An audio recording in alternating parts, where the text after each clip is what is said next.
ইলমি ভাবে ইসলাম প্রথম দিন থেকে জিন্দা ছিল, কিয়ামত পর্যন্ত সমানভাবে জিন্দা থাকবে।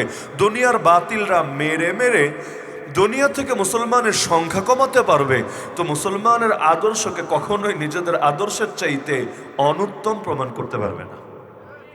আজকের দুনিয়ার যত পশ্চিমা আদর্শ আছে, সেকুলারিজম তথা ধর্মনিরপেক্ষতাবাদী হোক, গণতন্ত্রই হোক, উদার নৈতিকতাবাদী হোক, এই লিবারেলিজম, হিউম্যানিজম, এই ইজম সেই ইজম, ওদের যত ইজম আছে, ওরা এগুলোকে কোরআনের সঙ্গে আল্লাহ রসুলের দেখে যাওয়া দ্বীনের সঙ্গে একটু কম্পেয়ার করে দেখাকে আমাদেরকে রেজাল্ট, যে প্রতিটা ক্ষেত্রে ওদের আদর্শ ইসলামের চাইতে ভালো, পারলে প্রমাণ করে দেখাক। যদি প্রমাণ করে দেখাতে পারে ওইটাকে আমরা প্রায়োরিটি দিব কিনা চিন্তা করা যাবে, কিন্তু যদি প্রমাণ করতে না পারে তাহলে আমাদের কাছে সবচাইতে দামি জিনিস থাকতে ওদের সস্তা জিনিস আমরা গ্রহণ করব কোন দুঃখে? আমাদের কাছে আছে খাঁটি স্বর্ণ, ওদের কাছে আছে সিটি গোল্ড। আমরা খাঁটি স্বর্ণ বাদ দিয়ে সিটি গোল্ড গ্রহণ করব কোন যুক্তিতে? আরে ওরা পারলে শিখুক আমাদের থেকে, কারণ আমাদের সামনে যে কোরআন আছে, নবীজির যে সুন্নাহ আছে, এর শিক্ষা এতটা পরিপূর্ণ, এর কাছাকাছি মানে শিক্ষা না আজও দুনিয়া কেউ আনতে পেরেছে, না কোনোদিন আনতে পারবে। সোভিয়েত ইউনিয়ন এই সাম্যবাদের উপর যে প্রতিষ্ঠিত হলো, গণচীন যেই সমাজতন্ত্রের দাওয়াত দিয়ে মানুষদেরকে তারা কনভিন্স করলো, আজ তো নিজেরাই থাকতে পারলো না সে আদর্শের উপরে। কোথায় আছে এখন সে সমাজতন্ত্র, সাম্যবাদ কোথায়? না চায়নায়, না রাশিয়ায়, নিজেরাই বুঝতে পারছে না ওই পুরনো নীতি দিয়ে চলবে না, এগুলো মানুষ খাবে না। এখন নিজেরাই পুঁজিবাদী হয়ে গেছে, নিজেরাই নিজেদের আদর্শ পাল্টে দিয়েছে। যেই পশ্চিমারা এত গণতন্ত্রের কথা বলতো, এখন গোটা দুনিয়া দেখতে পাচ্ছে নামে তো গণতন্ত্র, কাজে হলো পশ্চিমাতন্ত্র। এর দ্বারা এই গরিব মানুষদের কোনো ফায়দা হয় না, সাধারণ দেশগুলোর কিচ্ছু হয় না, বরং এর দ্বারা শুধু ওদেরই লাভ হয়, ওদেরই ফায়দা হয়। আর বিভিন্ন সুন্দর সুন্দর মোড়কের ভিড়ে সাধারণ মানুষরা ওদের হাতে জবাই হয়, জবাই। ওরা যদি আসলে গণতন্ত্রকে মহব্বত করতো তাহলে মিশরে তো গণতান্ত্রিক সরকারি ক্ষমতা এসেছিল, অধিকাংশ মানুষের ভোট নিয়ে ক্ষমতা এসেছিল, তাহলে সেই মুসলিম ব্রাদারহুডের পতন কেন ঘটালো? হাফেজ মুরসিকে তারা ফাঁসি দিয়ে নির্মমভাবে হত্যা কেন করলো? এমনকি আজও পর্যন্ত যে সামরিক বাহিনী, সামরিক শাসক ক্ষমতায় বসে আছে জেনারেল সিসি, তাকে আজও পর্যন্ত কেন আমেরিকা শেল্টার দিয়ে যাচ্ছে? এতই যদি গণতন্ত্রের মহব্বত থাকে তাহলে গণতান্ত্রিক ক্ষমতায় হাফেজ সাহেবই আসুক আর পাজি সাহেবই আসুক, অর্থ দরকার সবাইয়ের সমর্থন দিবে, কারণ তারা জনগণের নীতিতে বিশ্বাসী। কই দিতে পারলো না তো। পাকিস্তানে কি হলো? দেখা গেল সরকার যখন আমেরিকার স্বার্থের বাইরে চলে গেল, এদিকে আফগানের সাথে হাত, ওদিকে রাশিয়ার সাথে বন্ধুত্ব, এদিকে চীনের সাথে সম্প্রীতি, ব্যাস আর গেল কোথায়? এত জনপ্রিয় একজন ব্যক্তিরা পর্যন্ত সেই যে উৎখাত করলো, আজও পর্যন্ত বেচারা জেল থেকে বের হতে পারছে না। তুরস্কে কয়বার এই এরদোগানের পতন ঘটানোর জন্য ওরা সামরিক অভ্যুত্থান ঘটালো, আর যদিও সফল হয় নাই, কিন্তু চেষ্টার কোনো কমতি রাখে নাই। তাহলে এতই যদি গণতন্ত্রের প্রেম থাকে, এগুলো কিভাবে? আরে তোর যদি এতই গণতন্ত্রের মহব্বত থাকে, রাজতান্ত্রিক সৌদির সাথে তোর এত প্রীতি হয় কিভাবে? ওদের তো গণতন্ত্র নাই, তাহলে ওদের সাথে এত সম্পর্ক হয় কিভাবে তলে তলে? আরো দুনিয়াতে কত জায়গায় দেখা যাবে যে তন্ত্রমন্ত্র কিচ্ছু না, মূল হলো নিজেদের ধান্দাবাজি ছাড়া ভিন্ন কিছু না। রাশিয়া ইউক্রেনে হামলা চালালে ইউক্রেনের পাশে গিয়ে দাঁড়ায়, এরা মাজলুম, এরা অসহায়, এদের খেদমত করতে হবে, এদের পাশে দাঁড়াতে হবে। কিন্তু ইসরায়েল ফিলিস্তিনরে মারলে তখন আর ফিলিস্তিনিদের পাশে দাঁড়ায় না, তখন আর মনে পড়ে না, না এরাও মাজলুম, এরাও ভিকটিম, এরাও অসহায়, এরাও নির্যাতিত, এরাও নিপীড়িত। তার মানে ওই দাজ্জালের যেমন চোখ থাকবে একটা, এই পশ্চিমাদেরও চোখ হলো একটা। ওরা নিজেদের লোকদেরকে যেভাবে দেখে, বাকি দুনিয়ার মুসলমানদেরকে কখনোই সেভাবে দেখতে পারে না। এই ইসরায়েল আমাদের প্রথম কেবলা দখল করে রেখেছে সবাই জানে, কিন্তু এটা যে কেউ স্বীকার করতে বাধ্য, যার বাস্তবতা সম্পর্কে ন্যূনতম জ্ঞান আছে, ইসরায়েল কিছুই না। ও এক সপ্তাহ টিকতে পারবে না যদি আজকে পশ্চিমারা ওদের সাপোর্ট সরায় না। ইসরায়েল নিজেদের সর্বোচ্চ শক্তি দিয়েও মুসলমানদের মোকাবেলা এক সপ্তাহ টিকতে পারবে না। আমাদের প্রথম কেবলা আবারও মুক্ত হবে, আবারও স্বাধীন হবে, কিন্তু ময়দানে খেলছে ইসরায়েল, পেছন থেকে পুরো শেল্টার, পুরো কলকাঠি নাড়ছে এই জালেমরা। তাহলে ওদের আদর্শ থেকে আমাদের পাওয়ার কি আছে? ওরা তো আমাদের জন্য কিচ্ছু করে না, যা করে নিজেদের ধান্দাবাজির জন্যই করে। দুনিয়াতে ধান্দা ছাড়া এমনি এমনি এরা কখনোই কারো পাশে দাঁড়ায় না। এজন্য বাংলায় একটা কথাও বলে যে আমেরিকা যার বন্ধু তার শত্রু লাগে না। ইউক্রেন পুরো দেশটা পুরলো শুধু ওর নিজের স্বার্থের কারণে। ইউক্রেনের কোনো লাভ নাই, সাধারণ জনগণের কোনো লাভ নাই, লাভ শুধু আমেরিকা। নিজে তো ডাইরেক্ট রাশিয়ার সঙ্গে লাগতে পারে না, অ্যাটম পাওয়ার আছে, প্রায় 5,500 পারমাণবিক বোমা আছে, লাগালে একটা দুইটা মারলেই হিরোশিমা নাগাসাকির যা হয়েছে আমেরিকার তা হবে। এমনিই তো জ্বলতে জ্বলতে শেষ, এমনিই তো জ্বলতে জ্বলতে শেষ। জালেম হুমকে দিয়েছিল ক্ষমতায় আসলে গাজা শহরকে নাকি একদম তছনছ করে দেবে, পুরো শহরটাকে পুড়িয়ে ছাই করে দিবে। আল্লাহর কি কুদরত! ক্ষমতার সব দায়িত্ব বুঝে পাওয়ার আগেই আল্লাহ ওর দেশটাই পুড়িয়ে ছাই করে দিচ্ছে। দেশের এক অংশ আছে বরফের তলে, আর এক অংশ জ্বলতে জ্বলতে জ্বলতে সে দাবানল আজও পারে নাই নেভাতে, এমনকি ভয় পাচ্ছে এটা দিক ঘুরায় দিচ্ছে, কখন যে কোন দিকে যায়, কার কলিজে আঘাত আনে কিভাবে বুঝবে। দুনিয়ার সবচাইতে দামি শহর, এক্সপেন্সিভ শহর, সেটা পর্যন্ত এত সহজেই পুড়ে ছাই হচ্ছে।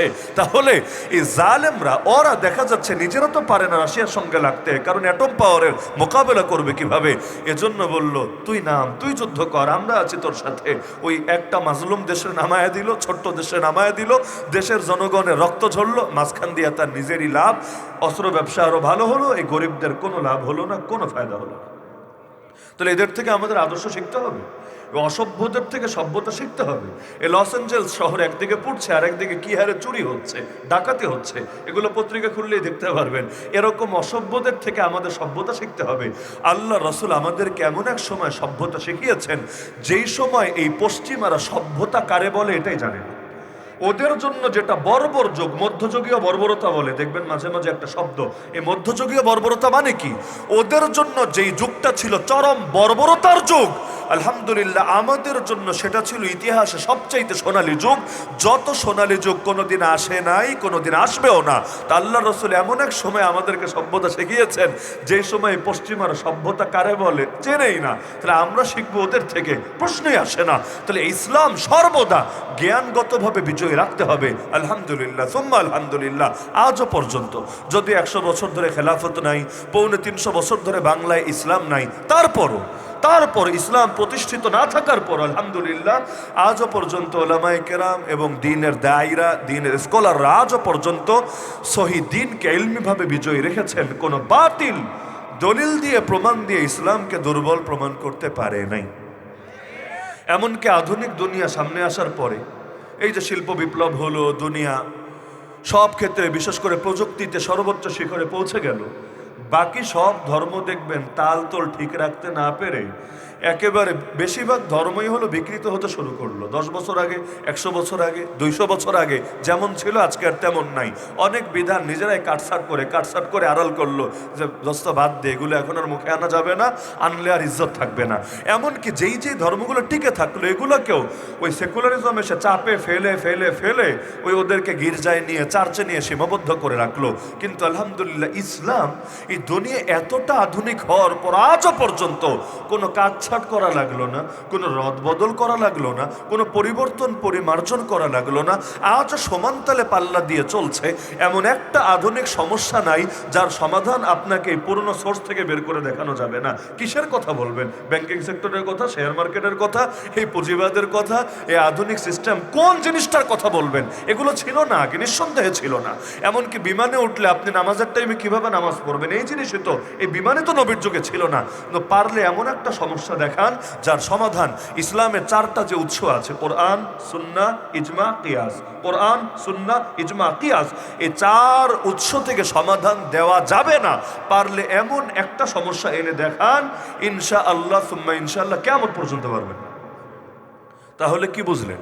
যে দুনিয়া হয়েছে আধুনিক আর ইসলাম সর্বযুগে সর্বাধুনিক। দুনিয়া 2025-এর আজকের তারিখ পর্যন্ত যতটুকু এগিয়েছে, ইসলাম আরো 1500 বছর আগেও এর চাইতে আরো বহুদূর এগিয়ে আছে। কিয়ামতের একদিন আগেও সেটা পূরণ হবে না, এর আবেদন মোটেও কমবে না। আগে লোকে বলতো যে আধুনিক রাষ্ট্র ইসলাম দিয়ে চলা সম্ভব না, আধুনিক রাষ্ট্রের কয়েকটা উপাদানের একটা উপাদানই হলো ধর্মরে সাইড রাখতে হবে। কিন্তু আল্লাহ দেখিয়ে দিয়েছে, আফগানে, এই সিরিয়া দেখাচ্ছে, পৃথিবীর আরো কত অঞ্চলে দেখাচ্ছে যে ইসলাম মেনেও আধুনিক যুগে এসেও উন্নতি করা সম্ভব। সম্ভব, যেন তেন উন্নতি না।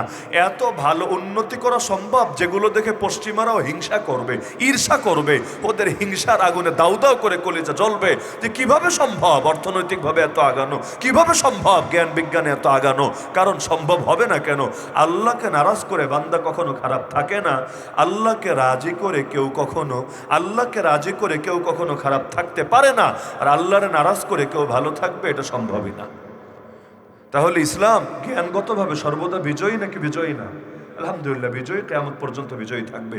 তবে জ্ঞানগতভাবে বিজয়ী করাই নবীর একমাত্র মিশন না, ফার্স্ট মিশন। তবে চূড়ান্ত মিশন হলো জ্ঞানগতভাবে তো বিজয়ী হয়েছে, ফিল্ডেও বিজয়ী করতে হবে। কারণ ইসলাম যদি কর্মক্ষেত্রে বিজয়ী না থাকে তাহলে মুসলমানের জন্য কখনোই শতভাগ ইসলাম পালন করা সম্ভব না। আল্লাহ কোরআনে বললেন, হে ইমানদাররা ইসলামে পুরোপুরি প্রবেশ করো, উদখুলু ফিস-সিলমি কাফা। কিভাবে আপনি প্রবেশ করবেন? এই বাংলাদেশে বসেই ধরেন আপনি ইসলামের মধ্যে পুরোপুরি কিভাবে প্রবেশ করবেন আমাকে বলেন।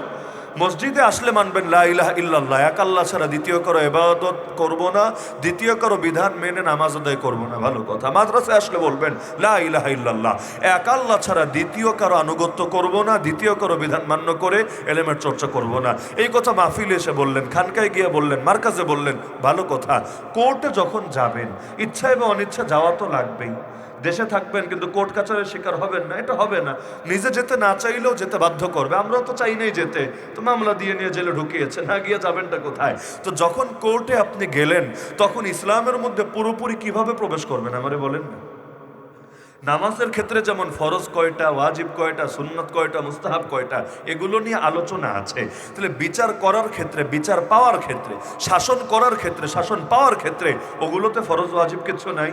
ভাই নামাজ পড়তে এসেছো, বলো তো হুজুর ফরজ কয়টা? এই প্রশ্ন করলে সবাই বলে দিতে পারবে। সিরিয়াল বাই সিরিয়াল না পারলেও মোটামুটি একটা ধারণা দিতে পারবে। তো রাজনীতি করতে করতে যে বুড়া হইলা, রাজনীতির ফরজ কয়টা বলো না? রাজনীতির ওয়াজিব কয়টা, সুন্নত কয়টা একটু বলো না? আরে তুমি যে ব্যবসা করতে করতে এক পা কবরে চলে গেল, ব্যবসার ফরজ কয়টা একটু ক্লিয়ার করো না? ব্যবসার ক্ষেত্রে হারাম কি কি একটু আইডিয়া দাও না? আচ্ছা তুমি যে একজন বিচারক, তুমি যে একজন জাস্টিস, একজন চিফ জাস্টিস হয়ে গেল, প্রধান বিচারপতি, তুমি বলো না তো বিচার করার ক্ষেত্রে ফরজ কয়টা, ওয়াজিব কয়টা, সুন্নত কয়টা, মুস্তাহাব কয়টা? নাকি এগুলোর ক্ষেত্রে নাই? নাই মনে হয়। যদি বলেন নাই তাহলে ইসলাম পরিপূর্ণ হয় কিভাবে? আর ইসলাম যদি পরিপূর্ণ না হয়, সূরা মাইদার 3 নম্বর আয়াত, এটাকে তো নাস্তিকরা বহু আগেই দেখায় দিত, না এটা সত্য না, এটা মিথ্যা। ইসলাম তো পরিপূর্ণ, পরিপূর্ণ মানে তো সব আছে। যদি সব না থাকে পরিপূর্ণ হয় কিভাবে? তো ইসলাম যেহেতু পরিপূর্ণ এবং রদবদল হওয়ার সুযোগ নাই। হিন্দু ধর্মে কত রদবদল হলো, সতীদাহ প্রথা আজকে নাই। এক সময় সতীদাহ ছিল না, স্বামী মারা গিয়েছে, বউকেও তার সাথে চিতায় জ্বলতে হবে, নাই। আরো কত কিছু ছিল এমন, এগুলো সময়ের ব্যবধানে নাই। তো ইসলামে যা ছিল আজও আছে, তা থাকবে, বাড়বেও না, কমবেও না, বাড়ানোরও সুযোগ নাই, কমানোরও সুযোগ নাই। এটা কি আর দেশের সংবিধান নাকি যে 54 বছরে 17 বার পাল্টাতে হবে, এরপর আবার চূড়ান্তভাবে আগেরটা ফেলে দিয়ে নতুন আর একটা বানাতে হবে? না, এগুলো মানুষ যা বানায় এর মধ্যে এমন দুর্বলতা থাকে, আল্লাহ যা দেন তাতে কোনো দুর্বলতা থাকে না। তাহলে ইসলাম ফিল্ডে বিজয়ী না হলে 100% ইসলাম প্র্যাকটিস করা সম্ভব না। ইচ্ছায় অনিচ্ছায় আপনাকে সুদে জড়াতে হবে। এমন একটা সিস্টেম, একটা গাড়ি কিনবেন, নিজে পয়সা জমিয়ে গাড়ি কেনেন, দেখবেন দুদিন পর কত রকম ইনকোয়ারিতে পড়ে গেছেন। এত টাকা পেলা কোথায়? এত টাকার উৎসটা কোথায়? ব্যাংক লোন নিয়ে কেনেন, কোনো প্রশ্ন নাই, বলবে ভালো ছেলে, মাশাআল্লাহ, গুড গুড পারফেক্ট, একদম এর মধ্যে কোনো ভেজাল নাই। দেখা যাবে লোনে জড়াবেন, টাকা আছে তাও লোন নেবেন। কত ব্যবসায়ী এমন আছে এদের টাকার কমতি নাই, তাও লোন নিয়ে চলে। কেন? এতে সুবিধা ভালো, ক্রেডিট কার্ড একটা সাথে থাকবে, সব জায়গায় মজা আর মজা। ওই বিমানবন্দরে গেলে লাউঞ্জে ঢোকে মাগনা মাগনা খাবেন, বিমানের টিকিট কাটতে গেলে বড় ছাড় পাবেন, 5 স্টারে খেতে গেলেও বাস আরামে বুফে, খুব কম প্রাইসে একজনের টাকা দিয়ে 3 জন খেতে পারবেন। সব জায়গায় সুবিধা সুবিধা, খালি একটু সুদি চুক্তিতে আসতে হবে, না হলে আবার এটা দেওয়া হবে না। তাহলে দেখবেন সিস্টেমটি এমনভাবে পচিয়ে দিয়েছে, এখানে ভালো থাকতে চাইলেও ভালো থাকতে দিবে না। কয়জন ব্যবসায়ী একদম ইসলামের সম্পূর্ণ অনুশাসন মেনে ব্যবসা করতে পারে? বিশেষ করে ছোট পরিসরের ব্যবসা না, যদি সে বড় পরিসরে যেতে চায়, শিল্পপতি হতে চায়, কে পারবে? কে? এই দেশে ইসলামী নামে যত ব্যাংক আছে, তারা যদি আপনার সাথে লেনদেন 100% শরিয়া মেনটেন করে চলেও, যদি চলেও, তো সেও যখন কেন্দ্রীয় ব্যাংকের সাথে লেনদেন করবে, সেও বাধ্য 2 নম্বরই করতে। সেখানে হারামের থেকে জড়াতেই হবে, কোনো উপায়ই নাই, কোনো দরজাই খোলা নাই। তাহলে সে কিভাবে ভালো হবে আমাকে বলেন না? তো এরকম অধিকাংশ জায়গায় দেখবেন ভালো থাকতে চাইলেও আপনাকে ভালো থাকতে দেবে না। সিস্টেমটাই পচে গেছে, সিস্টেমটাই পচে গেছে। আমাকে বলেন, এই দেশে বেশ্যাখানাগুলো বন্ধ করতে জটিলতা কোথায়? সমস্যা কোথায়? এতে কি অর্থনৈতিক লস হবে, না রাজনৈতিক সংহতি দূর হবে, নাকি জনগণ না খায়া মরবে? লসটা কোথায়? তাহলে বেশ্যাখানার বিরুদ্ধে কাউকে আওয়াজ তুলতে কেন দেখা যায় না? বৈষম্যের বিরুদ্ধে অনেক কথা হচ্ছে, সবচাইতে বেশি কথা এখন হচ্ছে বৈষম্যের বিরুদ্ধে, ভালো কথা। কিন্তু এই জিনিসটাকে কারো মাথায় আসে না যে কোন রাষ্ট্রের অর্থনীতিতে সুদ থাকলে, খালি সুদ, ওই রাষ্ট্রের অর্থনীতি থেকে কশ্চিনকালেও বৈষম্য দূর করা সম্ভব না। সুদ মানেই বৈষম্য, সুদ মানেই জুলুম, সুদ মানে মহামারী। এখানে কোনো হিলা তাওয়েল, কোনো ব্যাখ্যার সুযোগই নাই। ইসলামী অর্থব্যবস্থার মূলনীতি হলো টাকা শুধু বড়লোকের হাতে যাতে সীমাবদ্ধ না থাকে। কাইলা ইয়াকুনা দুলাতাম বাইনাল আগনিয়াই মিনকুম, টাকা যাতে সকলের মধ্যে ধীরে ধীরে ছড়িয়ে যায়, একটা সমাজে ব্যালেন্স থাকে, ব্যালেন্স। হ্যাঁ, ওই সাম্যবাদের মতো এটা বলবে না যে ব্যক্তি মালিকানাই থাকবে না, জাবাদ, এখন শুধু সামাজিক মালিকানা থাকবে, কেউ কোনো টাকা পয়সার মালিকই না, তাহলে সবাই সমান না। এ গাঁজাখুরি আলাপ ইসলাম করবে না, কিন্তু ইসলাম এটা বলবে এমন যাতে না হয় বড় লোক, এত বড় লোক, এত বড় লোক, টাকা রাখার জায়গা নাই, আর গরিব এত গরিব, এত গরিব, দিনের পর দিন যায়, তার পেটে খাবারই নেই। এই বাংলাদেশে আজও 4 কোটির বেশি মানুষ দারিদ্র সীমার নিচে আছে, 4 কোটির বেশি মানুষ। আবার এই দেশেও এমন ব্যক্তি আছে, সিঙ্গাপুরের শীর্ষ 20 ধনীর ভেতরে তার নাম আছে। একই দেশ, এই দেশে এক একটা পাতি নেতাই যেই পরিমাণ পাচার করেছে, অর্থ পাচার, আরে কিছু ছাত্র নেতা পর্যন্ত, তো বড় সাইজের না, ছোট সাইজের, এক একজন এই পরিমাণ পাচার করেছে, পত্রিকায় দেখলে আমার মাথায় হ্যাং মারে। মানে এই সংখ্যাটা লিখতে শূন্য কয়টা দেওয়া লাগবে, তার পাচারের পরিমাণই এত, জিরো কয়টা দিতে হবে এটা লিখে লিখে বুঝতে হবে আর কি, এত বেশি। অথচ এই দেশে এখনো অন্ন, বস্ত্র, বাসস্থান, চিকিৎসা, এই মৌলিক অধিকারগুলো থেকে অধিকাংশ মানুষ বঞ্চিত আছে। চিকিৎসা সেক্টর তো শেষ, এটা তো শেষ, ধসিয়ে দিয়েছে। আর এই দেশে আজও পর্যন্ত এমন বৈষম্য চলে। যেদিন এই জনাব চুপ্পু সাহেব ক্ষমতায় এসেছিলেন, শপথ নেওয়ার পরে, আগে তো একটা সিস্টেম ছিল, এখন নাই, ক্ষমতাকে বৈধতা দেওয়ার জন্য ওই গোপালগঞ্জে একবার যেতে হবে, টুঙ্গিপাড়া মাজারি শরীফ, মাজারি মোবারক একবার জিয়ারত করে আসতে হবে। এটা অঘোষিত অলিখিত নীতি, না হলে তার ক্ষমতা গ্রহণটা আসলে পুরা বৈধ হবে না, একটু কেমন কেমন থাকবে আর কি। শাহজালালে না আসলে সমস্যা নেই, শাহপুরানে না গেলে সমস্যা নেই, আর জাতীয় মসজিদ বা যে কোনো মসজিদে বছরে একদিন না গেলেও সমস্যা নেই, তবে ওখানে একবার যেতে হবে। তবে যাওয়াটাও মূল না, জিয়ারতটাও মূল না, একটু ফটোশ্যুট করতে হবে, একটু জাতির সামনে সেলফি দু একটা থাকা লাগবে যে তিনি মাজারি শরীফে এসেছেন এবং আনুগত্যের প্রকাশ ঘটিয়েছেন, তো ভালো কথা, সেটা তাদের ব্যাপার।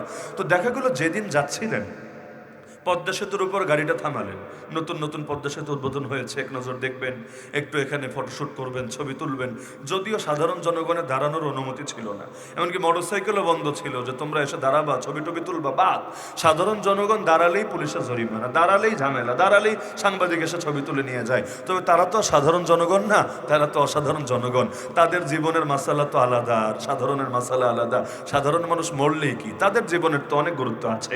তারা থামলেন, নামলেন, দীর্ঘ সময় ছবি তুললেন, আনন্দ করলেন, নিজেদের মনগুলোকে জুড়ালেন। ওই সময় যেহেতু তিনি এখানে আছেন ভিআইপি, সাধারণ জনগণ তো চলতে পারবে না, কারণ চললে তার প্রাণের হুমকি আছে না, কে না কে মেরে ফেলে। কারণ এক একজনের আমল নামে এই পরিমাণ আছে, দেশের জন্য কাজ করে, জনগণের জন্য কাজ করে, জনগণরাই ভয় করে। কেন? কারণ মানুষ তো সবাই সবাইকে ভয় করে না, যে যার হক মারে সে তারে ভয় করে, আর যে যার হক মারে না সে তারে ভয় করে না। বাংলাদেশের সবচাইতে মুরব্বী আলেমরা রাত বিরাতে চলাফেরা করে, আলহামদুলিল্লাহ, ভয় নাই, ভয় নাই। কিসের ভয়? মানে ভয়টা কিসের? এই জাতির জন্য এত কিছু করলাম, তারা কি করবে আমাদের? আলহামদুলিল্লাহ। এই জাতিতে কে মেরেছে হুজুরদেরকে? হুজুরদের রক্তাক্ত করেছে, খুন করেছে, এরকম ঘটনা বাংলাদেশে যে রাত বিরাতে চলেছে, পুলিশি প্রোটোকল নাই, কিচ্ছু নাই, এমনকি মানুষও ভয় পায়, কিভাবে সম্ভব? আরে একটা চেয়ারম্যান চলতে গেলেও পকেটের মধ্যে আর্মস রাখে, অস্ত্র রাখে, কেন? লাইসেন্স করে রাখে, যদি কোথাও ঝামেলা টামেলা হয় কাজে দিবে আর কি। কিন্তু পুরো দেশে কোন হুজুরের লাইসেন্স করা জিনিস আছে? পারলে আমারে বলেন। চলছে আল্লাহর উপর মহাব্বত করে, আলহামদুলিল্লাহ, ক্ষতি হচ্ছে না। কিন্তু তাদের বিষয়টা তো আলাদা। এক একজন জনগণের এত ভয় পায়, জনগণের চেহারা মোবারকও দেখতে রাজি না। তো যাই হোক, এখন বিশাল জ্যাম, এদিকেও জ্যাম, ওদিকেও জ্যাম। এই জ্যামের ভেতরে একটা শিশু ছিল অ্যাম্বুলেন্সে, যাকে দ্রুত তার ফ্যামিলি নিয়ে যাচ্ছিল, লাইফ সাপোর্টে ঢুকাতে হবে, কারণ প্রাণটা তার হুমকির মুখে পড়ে গেছে এমন একটা অবস্থায়। রিকোয়েস্ট করলো পুলিশকে, রিকোয়েস্ট করলো অনেককে, কারো মন গলাতে পারলো না, কারণ প্রেসিডেন্ট সেলফি তুলছে, তার সেলফি তোলার গুরুত্ব আছে। আরে তোর বাচ্চার কষ্ট হলে কি, রাখ অ্যাম্বুলেন্সে। অবশেষে বাচ্চাটা অ্যাম্বুলেন্সে থাকতে থাকতে সেখানেই শেষ নিঃশ্বাস ত্যাগ করলো। চিরদিনের মতো বাবা মায়ের কোল খালি করে না ফেরার দেশে চলে গেল। এটা নিয়ে আজও পর্যন্ত তিনি সরি বলেছেন, ফ্যামিলিকে কোনো ক্ষতিপূরণ দিয়েছেন, অথবা মিডিয়াগুলো এটা নিয়ে খুব গরম গরম নিউজ করেছে, আমার জানা নাই, আমার জানা নাই। তাহলে বলছিলাম এই হলো আমাদের হালত। আল্লাহ যে বলে দিলেন উদখুলু ফিস সিলমি কাফা, ইসলামে পুরোপুরি ঢোকো। কিভাবে ঢুকবে? সম্ভাবিত না। ইসলামে পুরোপুরি ঢুকতে চাইলে ইসলামকে দুনিয়াতে জিন্দা রাখতে হবে। দেখেন না, নাস্তিকরাও মানে ইসলাম শান্তির ধর্ম, বলে ওরা মাঝে মাঝে, বিশেষ করে জিহাদরে পচানোর জন্য এই কথাটারে টানে, ইসলাম শান্তির ধর্ম। তো ওকে এই বাক্যটাই বলেন, আচ্ছা তুই এটা তো মানিস ইসলাম শান্তির ধর্ম? বলবে হ্যাঁ মানে ইসলাম শান্তির ধর্ম। তাহলে যারা ইসলাম চায় তারা কি চায়? যেহেতু বলল শান্তির ধর্ম, তাহলে যারা ইসলামকে বিজয়ী করতে চায় তারা মূলত কিসের বিজয় চায়? শান্তির বিজয় চায়। কারণ তুমি বললো শান্তির ধর্ম, তো শান্তির ধর্ম যদি হয়, ইসলাম চাওয়া মানে শান্তি চাওয়া, আর ইসলামের শান্তির বিরোধিতা করা। তো ইসলাম যদি শান্তির ধর্মই হয়, আমাদের ইমান তো এটা হওয়া উচিত ইসলাম যেখানে যাবে শান্তি নিয়েই যাবে, যেখান থেকে মাইনাস হবে সেখান থেকে শান্তিও মাইনাস হবে। আজও যত বৈষম্য, যত দুর্নীতি, যত দুঃশাসন, যত জুলুম, যত নিপীড়ন দূর করতে চাইলে আল্লাহর দেওয়া সমাধানের চাইতে উত্তম কোনো সমাধান হতেই পারে না। আর আল্লাহর দেওয়া সমাধানের নামই দিন ইসলাম, এর চাইতে উত্তম কোনো আদর্শ জগতে কখনোই কিছু হতে পারে না। সুতরাং আমার মূল বার্তা দুটো। এক নম্বর বার্তা হলো, এবং এই দুটো বার্তাই সূরাতুল আহজাবের 21 নম্বর আয়াতের আলোকে, এই দুটো বার্তা। এক নম্বর বার্তা হলো যে ইসলামকে সর্বদা জ্ঞানগতভাবে বিজয়ী রাখতে হবে। বিশেষ করে যে কাজটা করছেন ওলামায়ে কেরাম, তারা সব বাতিলের মুখোশ উন্মোচন করে দিচ্ছেন এবং দলিল দিয়ে, প্রমাণ দিয়ে, যুক্তি দিয়ে ইসলামই যে সবচাইতে মহান, সবচাইতে সুন্দর এটা প্রমাণ করছেন। যার কারণে 1500 বছর পর এসে আজও কোনটা খাঁটি ইসলাম আর কোনটা ইসলামের নামে ভেজাল এটা চিনতে কোনো সমস্যা হয় না। ইসলাম জ্ঞানগতভাবে এমন বিজয়ী আছে। কিন্তু আরেকটা ধাপ আছে যেটা আমাদের কমতি আছে, সেটা হলো প্রতিটা সেক্টরে সেক্টরে আল্লাহর দিনকে বিজয়ী করতে হবে। তবেই শান্তি আসবে, তবেই মুক্তি আসবে, তবেই রহমত আসবে, তবেই বরকত আসবে। কারণ এই সব কিছুর একজনেরই হাতে, তিনি কে? সে আল্লাহ যদি রাজি না হয়, কে দেবে শান্তি, কে দেবে মুক্তি, কে দেবে উন্নতি? তাহলে সুতরাং এই জিনিসটা যেহেতু বাকি আছে, ওই যে বললাম প্রায় 350 বছর ধরে বাংলা ইসলাম নাই, আর 100 বছরের বেশি সময় ধরে সারা দুনিয়াতে ইসলামী শাসন নাই আন্তর্জাতিকভাবে, সারা দুনিয়াব্যাপী এভাবে আর কত। সুতরাং আমাদেরকে এই ক্ষেত্রে অবদান রাখতে হবে। দ্বীনের জন্য যার অবদান যত বেশি হবে, আল্লাহর কাছে তার মর্যাদাও তত বেশি হবে। মোহাম্মদ বিন কাসেম 18 বছরে যদি ইসলামের পতাকা সমুন্নত করতে পারে, আপনার বয়স কত হয়েছে? মুআদ আর মুআওয়াজ, দুই সাহাবী, দাড়িমোচ গজায় নেই, তার আগেই যদি উম্মতের ফেরাউন আবু জাহালের দফারফা করতে পারে, আপনার তো দাড়িমোচ বহু আগেই গজিয়েছে, পা হয়তো একটা কবর ইতিমধ্যে চলে গিয়েছে। সুতরাং কাজ অনেক কিছুই করার ছিল, অতীতে হয় নাই, আগামীতে কয়দিন জীবনে বাকি আছে তাও জানা নাই। সুতরাং একটা দিনও নষ্ট না করে আসেন সকলে ইসলামের জন্য কিছু না কিছু অবদান রাখার চেষ্টা চালাই। এগুলোই পুঁজি, এগুলোই পাথেয়। আল্লাহর সামনে দাঁড়াবো কোন মুখে? শেষ করে সেই ঘটনা শুনিয়ে সাহাবী, তাকে ফেলে দেওয়া হবে ড্যাগের ভেতরে, এমন ড্যাগ যেখানে তেলগুলো টকবক করে ফুটছে। কিছুক্ষণ আগে তার দুই সাথীকে এখানে নিক্ষেপ করা হয়েছে, এবার তাকে ফেলা হবে। খ্রিস্টান বাদশাহ লক্ষ্য করছে, সেই সাহাবীর চোখ বেয়ে বেয়ে পানি গড়িয়ে পড়ছে। বাদশাহ অবাক, বলল কি রে, তুই কাঁদিস কেন? এত মারলাম তাও গলাতে পারলাম না, তোকে এত বুঝালাম তাও তুই খ্রিস্টান হলি না, এখন কাঁদিস কেন? ও চোখের সামনে মৃত্যু দেখে ভয় পাচ্ছিস? ঠিক আছে, বাদ দে, এখনো সময় আছে, তুই মুহাম্মাদের ধর্ম ত্যাগ কর, খ্রিস্ট ধর্ম গ্রহণ কর। তোর মতো সেনাপতি আমার দলে আসলে বড় লাভ হবে, তোকে যেই যে অফার দিয়েছি সব দিব, সব ধরনের ফ্যাসিলিটিস পাবি তুই আমার বাহিনীতে আসলে, কিন্তু তোকে খ্রিস্টান হতে হবে। সেই সাহাবী ঈমানের বলে বলিয়ান হয়ে গর্জে উঠলেন, আরে জালেম, তুই কি ভেবেছিস আমি মৃত্যুর ভয়ে কাঁদছি? আল্লাহর কসম, মুসলমান মৃত্যুর ভয়ে কাঁদে না। আমি তো কাঁদছি আফসোসের কারণে, একটা মাত্র প্রাণ, একটা মাত্র জান আল্লাহর রাস্তায় কোরবান করতে পারছি। এত সামান্য পুঁজি নিয়ে কিয়ামতের দিন দাঁড়াবো কোন মুখে? আল্লাহ কি এতটুকু পুঁজি কবুল করে আমাকে মাফ করবে? আল্লাহ কি আমাকে এতটুকু পুঁজির বিনিময়ে জান্নাত দেবে? বড় ভয় লাগছে দিলে। আমার গায়ে যেই পরিমাণ পশম আছে, এই পরিমাণ প্রাণ যদি থাকতো আর প্রতিটা প্রাণ আল্লাহর রাহে কোরবান করতে পারতাম, তাহলে না কিয়ামতের দিন একটা বড়সড় পুঁজি নিয়ে দাঁড়াতে পারতাম। এত সামান্য পুঁজি নিয়ে দাঁড়াই কিভাবে? এই ভয়ে, এই দুঃখে, এই যন্ত্রণায়, এই আফসোসে আমার চোখ বেয়ে পানি গড়িয়ে পড়ছে। তো মুসলমানের চেতনাতে এটাই হওয়া দরকার যে দ্বীনের জন্য সর্বোচ্চ অবদান আমাকে রাখতে হবে। পারলাম কি আর করলাম কি সবই তো এখনো বাকি আছে। সেই চেতনা যদি আজও ভেতরে না ঢোকে, বুঝবেন এখনো ইমানে বহু দুর্বলতা আছে। আমার জানা মতে আল্লাহ রাসূল তার গোটা জীবদ্দশায় একজন মাত্র সাহাবীকে বলেছিলেন, সেরেফ একজন সাহাবীকে বলেছিলেন, হে সাহাবী, তোমার জন্য আমি মুহাম্মাদের বাপমা কোরবান হয়ে যায়। উল্টা সাহাবীরা নবীকে এসে বলে, এটা স্বাভাবিক, ইয়া রাসূলুল্লাহ, আপনার জন্য আমার বাপ কুরবান, আমার মা কুরবান, আমার জান কুরবান, ফিদাকা নাফসি ওয়া রূহি ইয়া রাসূলুল্লাহ, ফিদাকা আবি ওয়া উম্মি ইয়া রাসূলুল্লাহ। কিন্তু আমি যতটুকু ইতিহাস পড়েছি, সিরাত পড়েছি, আল্লাহ রাসূল তার জীবনে একজন মাত্র সাহাবীকে বলেছিলেন। তিনি কে? কারো জানা আছে? বিখ্যাত সাহাবী সাদ বিন আবি ওয়াক্কাস রাদিয়াল্লাহু আনহু। নিজের নাম সাদ, বাবার নাম আবু ওয়াক্কাস, একসাথে মিলিয়ে বলে সাদ বিন, বিন মানে পুত্র, সাদ বিন আবি ওয়াক্কাস রাদিয়াল্লাহু আনহু। আল্লাহ রাসূল তাকে বলেন, ইরমি ইয়া সাদ ফিদাকা আবি ওয়া উম্মি। এই সাদ বিন আবি ওয়াক্কাস সেই সাহাবী ইসলামের পক্ষে কাফেরদের বিপক্ষে প্রথমবারের মতো তীর ছুঁড়েছিলেন। এর আগে সবাই লড়াই করেছিল, তলোয়ারের লড়াই। তো তলোয়ারের লড়াই তো একদম কাছাকাছি রেঞ্জে গেলে করা যায়, দূর থেকেই যেই কাজটা করা যায় সেটা হলো তীর নিক্ষেপ। ইসলামের ইতিহাসে প্রথম তীর নিক্ষেপ করেছেন। এই এতটুকু অবদান যে রেখেছেন, নবী তাকে বললেন, হে সাদ, তোমার জন্য আমি মুহাম্মাদের বাপ মা কোরবান হয়ে যাক, তুমি তীর নিক্ষেপ করতে থাকো, তুমি তীর নিক্ষেপ করতে থাকো। এমনকি হাসান বিন সাবিত কি করেছেন? খালি কবিতা দিয়ে দিয়ে আল্লাহ রাসূলের খেদমত আঞ্জাম দিয়েছেন। বাতিলরা কবিতা দিয়ে টিটকারি মারত, তিনি তার কবিতা দিয়ে জবাব দিয়ে দিতেন এবং আল্লাহ রাসূলের প্রশংসা করতেন, দ্বীনের গুণগান বয়ান করতেন। আল্লাহর নবী বলে দিলেন, শোনো, তুমি ওদের কথার জবাব দিতে থাকো, মনে রাখবা জিবরিল আমিন আছে তোমার সাথে, জিবরিল আমিন আছে তোমার সাথে। এবং দোয়া করে দিলেন, আল্লাহুম্মা আইয়িদহু বিরূহিল কুদস, হে আল্লাহ আমার হাসানকে রূহুল কুদসের দ্বারা সাহায্য করেন। তো তিনি তার কাব্য প্রতিভার জবানকে কাজে লাগিয়েছেন। আল্লাহ নবী কত বড় দোয়া তাকে দিয়ে দিয়েছেন। তাহলে কি বুঝলেন? দ্বীনের জন্য যার অবদান হবে যত বেশি, আল্লাহর কাছে তার মর্যাদা হবে তত বেশি। তা আমি দুইটা শাখা বলেছিলাম, এক শাখায় খেদমত আছে, পর্যাপ্ত আছে আলহামদুলিল্লাহ, এটাও বলেছি। দ্বিতীয় শাখায় ঘাটতি আছে, এটাও ক্লিয়ার করেছি। তো পুরো আলোচনা বুঝলে আশা করি এটা বুঝেছেন আমি কি বার্তা দিতে চাচ্ছি। আমি চাচ্ছি এই বার্তা দিতে যে আল্লাহর জমিন, আল্লাহর দ্বীনকে এগিয়ে নিয়ে যেতে হবেই হবে। এর জন্য জান লাগলে জান হাজির, মাল লাগলে মাল হাজির। এর জন্য দুনিয়ার সব কোরবান করা লাগলে সব করতে হাজির। আল্লাহর সঙ্গে অঙ্গীকারাবদ্ধ হতে হবে। আল্লাহ, যতদিন ভেতরে প্রাণ আছে, সেই প্রাণে স্পন্দন আছে, ধমনীতে রক্ত প্রবাহিত আছে, হকের পক্ষে বাতিলের বিপক্ষে আমার আমরণ লড়াই চলবেই। এতে জান দেওয়া লাগলেও জান দিতে প্রস্তুত, হাতে হাত করা পড়া লাগলেও হাত করা পড়তে প্রস্তুত। এতে গলায় ফাঁসির দড়ি বরণ করে নিতে হলে হাসি মুখে ফাঁসির দড়ি বরণ করে নিতেও প্রস্তুত। কিন্তু আমি জিন্দা থাকতে জমিনের বুকে ইসলামকে পরাজিত করে রাখা হবে, এই দৃশ্য মেনে নিতে কিছুতেই প্রস্তুত না। এই একটা মানসিকতা অন্তরে গেঁথে নিতে পারবেন না ইনশাআল্লাহ?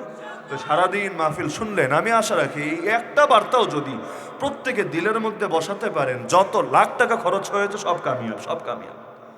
কিছু না কিছু পুঁজি তো অন্তরে ধারণ করা দরকার, কারণ আমরা জানি না যারা বসে আছে এদের মধ্যে কে খালেদ বিন ওয়ালিদ হয়ে যাবে, আমরা জানি না আল্লাহ কাকে সালাহুদ্দিন আইয়ুবী বানিয়ে দিবে, আমরা জানি না কে মোহাম্মদ বিন কাসেম হবে, হতেও তো পারে।